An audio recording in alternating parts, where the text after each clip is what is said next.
സംസ്കൃത വിഭാഗത്തോട് അവഗണനയുമായി സർക്കാർ വിദ്യാർത്ഥികൾക്കുള്ള സ്കോളർഷിപ്പുകൾ തടഞ്ഞുവച്ചിരിക്കുന്നെന്ന സംഘടനകൾ.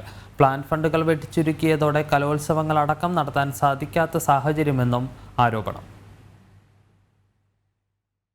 95 ലക്ഷം രൂപ മുതൽ 1 കോടി രൂപ വരെ വർഷാവർഷം നൽകിയിരുന്ന പ്ലാൻ ഫണ്ടാണ് 70 ലക്ഷമാക്കി ചുരുക്കിയത്. ഇതോടെ സംസ്കൃതോത്സവം ഉൾപ്പെടെ പരിപാടികളൊന്നും നടത്താൻ സാധിക്കാത്ത സ്ഥിതിയാണെന്നാണ് അധ്യാപകർ പറയുന്നത്. 2 വർഷം മുൻപ് വിരമിച്ച സ്പെഷ്യൽ ഓഫീസർക്ക് പകരം പുതിയ ഓഫീസറെ പോലും നിയമിക്കാൻ വകുപ്പിന് സാധിച്ചിട്ടില്ലെന്നും ആക്ഷേപമുണ്ട്. കൂടാതെ 2021 സംസ്കൃതം സ്കോളർഷിപ്പ് തുകയും വിദ്യാർത്ഥികൾക്ക് ഇതുവരെ ലഭിച്ചിട്ടില്ല. ട്രഷറിയും DDE ഓഫീസുമായുള്ള തർക്കമാണ് തുക വൈകാൻ കാരണമെന്നാണ് ആരോപണം.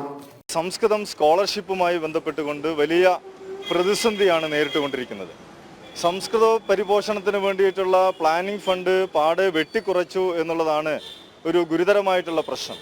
അതോടൊപ്പം തന്നെ സംസ്കൃതം സ്കോളർഷിപ്പ് വിദ്യാർത്ഥികളുടെ രക്ഷിതാക്കളുടെ അക്കൗണ്ടുകളിലേക്ക് നേരത്തെ നൽകിയിരുന്ന സ്കോളർഷിപ്പ് തുക 2001 ശേഷം ഇങ്ങോട്ട് കുട്ടികളുടെ അക്കൗണ്ടിലേക്ക് നേരിട്ട് നൽകണം എന്നുള്ള തീരുമാനം വരികയും യാതൊരു മുന്നൊരുക്കവുമില്ലാതെ അത് പ്രാബല്യത്തിലാക്കാൻ വേണ്ടിയിട്ടുള്ള പരിശ്രമം നടത്തിയതിൻ്റെ ഫലമായിട്ട് ഇന്ന് പല വിദ്യാർത്ഥികൾക്കും സ്കോളർഷിപ്പ് തുക ലഭിക്കുന്നില്ല എന്നുള്ളതാണ് വസ്തുത. ഉദ്യോഗസ്ഥർക്കിടെയുള്ള തർക്കങ്ങൾ വിദ്യാർത്ഥികൾക്ക് അർഹതപ്പെട്ട സ്കോളർഷിപ്പ് തുക പോലും നഷ്ടപ്പെടുന്ന സ്ഥിതിയാണ് സൃഷ്ടിച്ചിരിക്കുന്നത്. സ്കോളർഷിപ്പ് തുക വർദ്ധിപ്പിക്കുമെന്ന് വകുപ്പ് തലത്തിൽ പ്രഖ്യാപനം ഉണ്ടായിരുന്നെങ്കിലും ഇതുവരെയുള്ള തുക പോലും കൊടുക്കാൻ തയ്യാറാവാത്തതിനെതിരെ കനത്ത പ്രതിഷേധമാണ് ഉയരുന്നത്. ജനം, കോഴിക്കോട്.